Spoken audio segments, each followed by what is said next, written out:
Bonjour à tous et bienvenue sur ma nouvelle chaîne consacrée entièrement aux crypto-monnaies.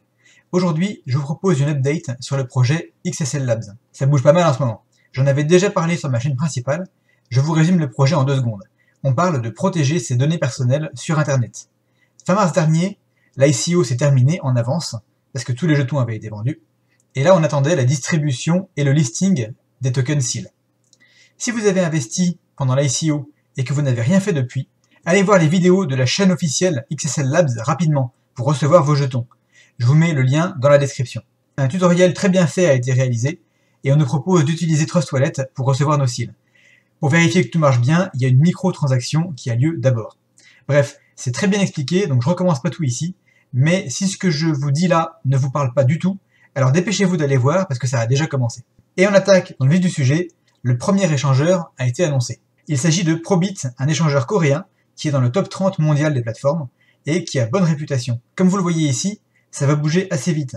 Le dépôt des SEAL sera possible dès le 15 avril 2021 à 17h en Corée, ce qui fait, si je dis pas de bêtises, 10h du matin en France, et le listing à proprement parler aura lieu le lendemain, le 16 avril 2021, toujours à 17h en Corée, et donc toujours à 10h du matin en France. Au niveau des paires, il n'y aura que le Bitcoin qui sera disponible dans un premier temps. Le KRW, c'est la monnaie coréenne, et cette paire-là ne sera accessible que aux citoyens coréens. Si vous voulez vous inscrire sur Probit, je vous mets un lien en description, c'est très rapide, et dans un premier temps, vous n'aurez même pas de KYC à faire. Le KYC, KYC, c'est la procédure qui consiste à connaître son client.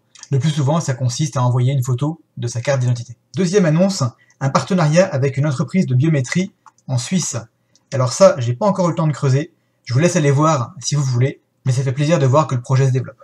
Et pour finir, on n'a pas encore la date, mais il y a un pool de liquidité en préparation sur PancakeSwap. On n'a pas encore les détails, mais je vous referai une vidéo le moment venu pour vous expliquer le concept et aussi, bien sûr, vous montrer comment faire. Et voilà pour cette première vidéo sur ma toute nouvelle chaîne. Dites-moi ce que vous en pensez en commentaire. Et si les métaux précieux ne vous intéressent pas plus que ça, vous pouvez vous désabonner de ma chaîne principale sans problème. Je vous en voudrais pas du tout. J'ai décidé de créer une seconde chaîne justement pour que vous puissiez choisir et ne pas vous embêter avec la moitié des vidéos qui ne vous intéressent pas. Merci à tous, on se retrouve très vite dans une nouvelle vidéo. À bientôt!